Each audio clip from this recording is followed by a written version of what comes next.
of terrorism for disillusioned young Muslims. It's one of his main arguments in a new book on confronting religious violence, and Lord Sacks is with me, and welcome. Thank you very much indeed for this. Good to be with you.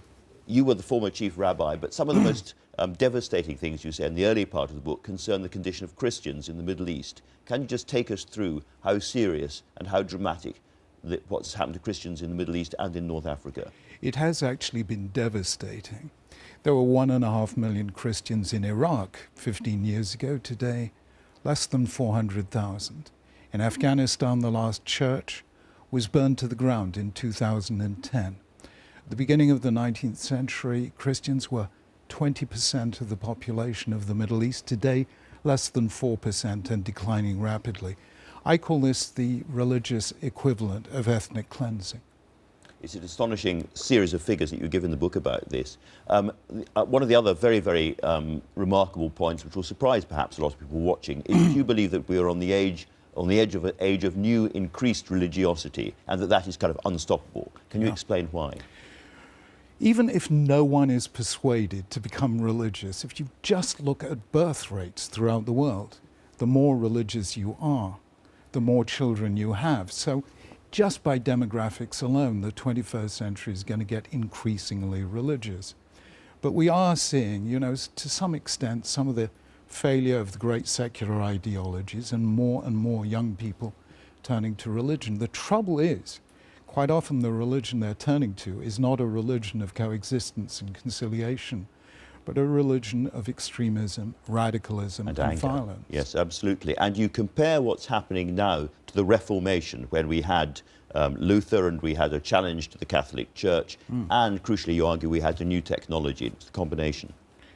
Luther was not the first person to put forward his ideas. John Wycliffe did that in Oxford 2 centuries earlier.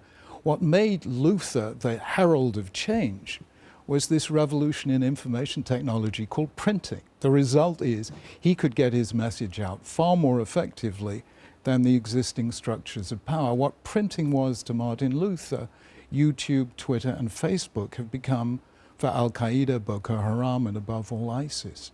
And this is changing the terms of trade. You argue in the book, in effect, that the West is almost powerless before this new challenge. I don't think it's powerless, but I don't think it has fully realized how significant this is. This new information technology allows hitherto marginal groups to become global phenomena. And I actually went to Palo Alto to talk to the people who've developed this new technology and asked them about it. And they say the radicals are the world's best users of this technology, and we are lagging behind. Rather like Luther and the printing press. And in case people think that's a kind of cosy comparison, let's remember that the 30 Years' War in Europe was one of the most devastating events in European history before the Second World War. Mass slaughter. The 30 Years' War killed 1 in 3 of the population of Central Europe.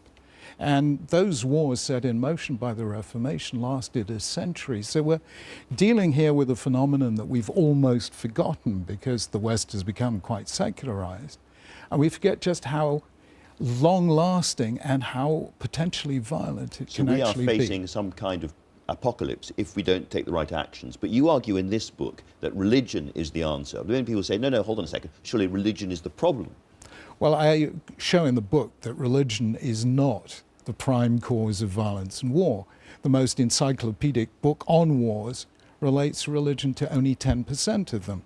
But what I am saying is wars are won by weapons, but peace is won by ideas. So this battle against radical political Islam has to be a war of ideas, not just of weapons.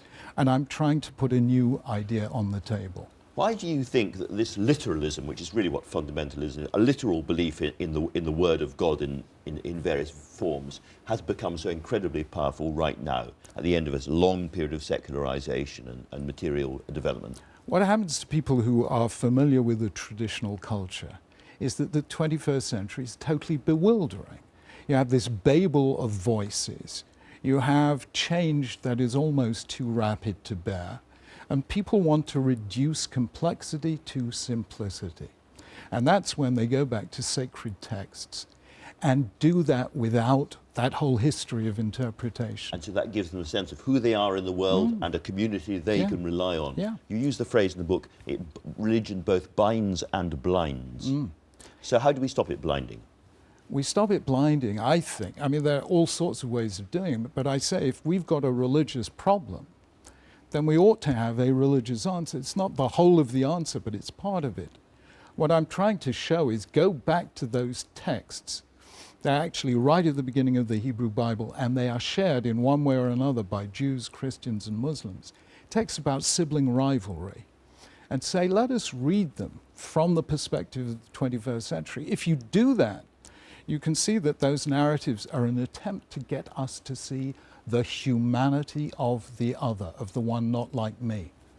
And so it's all about interpretation. Now, one of the other things you discuss in the book is the appalling rise of anti-Semitism, particularly across Europe. Now, a lot of that is driven by radical Islamists, of course, as we know. What source of hope do you find when you talk to Muslim colleagues and young Muslims? I find among young Muslims and among young Christians and Jews a need for some strong religious voice that speaks to the spirit, not just to the physical kind of material culture that we're in, but that brings us together instead of splitting us apart. I really have done a lot of teaching now with young Muslims, young Christians, and they really resonate to this message, a religious message, but one that brings us together.